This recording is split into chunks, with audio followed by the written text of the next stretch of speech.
नमस्कार, मैं हूं श्वेता और आप देख रहे हैं आपका अपना चैनल द इंडिया मूव्स, जहां खबरें सिर्फ दिखाई नहीं जाती बल्कि गहराई से समझाई जाती हैं। क्या बिहार की सियासत एक नए मोड़ पर है? क्या नीतीश कुमार अब पहले जैसे मजबूत नेता नहीं रहे? इन सभी सवालों ने तब जोर पकड़ा जब नेता प्रतिपक्ष तेजस्वी यादव ने पटना में आयोजित आरजेडी अति पिछड़ा प्रकोष्ठ की रैली में मुख्यमंत्री नीतीश कुमार और एनडीए सरकार पर तीखा हमला बोला। तेजस्वी ने अपने भाषण में कई गंभीर आरोप लगाए और बिहार की मौजूदा राजनीति की जमीनी सच्चाई को सामने लाने की कोशिश की। उन्होंने कहा कि मुख्यमंत्री नीतीश कुमार अब पूरी तरह से थक चुके हैं और सरकार रिटायर्ड अधिकारियों के भरोसे चल रही है। उन्होंने ये भी दावा किया कि आज की सरकार में कोई दिशा नहीं है और ना ही विकास का कोई ठोस एजेंडा।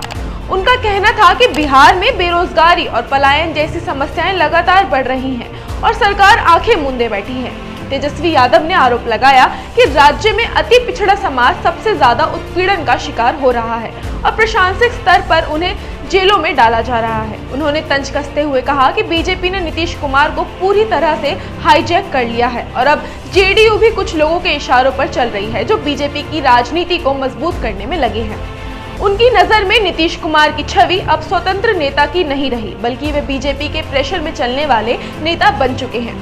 तेजस्वी ने सवाल उठाया कि बिहार में अति पिछड़ों को कोई बड़ा या अच्छा विभाग क्यों नहीं दिया गया। उन्होंने सरकार से मांग की कि ये बताया जाए कि कितने जिलों में अति पिछड़ा समाज के डीएम या एसपी तैनात हैं। उन्होंने कहा कि सरकार सिर्फ वादे करती है लेकिन अति पिछड़ों को सिर्फ ठगा गया है। केंद्र सरकार की जाति जनगणना को लेकर भी तेजस्वी ने बड़ा दावा किया। उन्होंने कहा कि ये मांग तो लालू प्रसाद यादव ने बहुत पहले ही उठा दी थी और अब बीजेपी को मजबूरी में आरजेडी की सोच अपनानी पड़ रही है।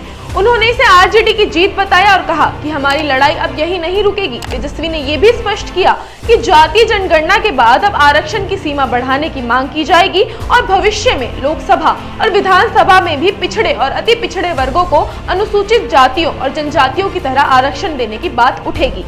उनके इस आक्रामक तेवर ने बिहार की राजनीति में हलचल पैदा कर दी है और आने वाले चुनाव से पहले नए समीकरण बनने के संकेत दे दिए हैं। क्या वाकई नीतीश युग खत्म होने की ओर है या फिर ये तेजस्वी की रणनीति एक और पैंतरा है? जवाब तो वक्त देगा, लेकिन इतना तय है कि बिहार की सियासत अब शांत नहीं रहेगी।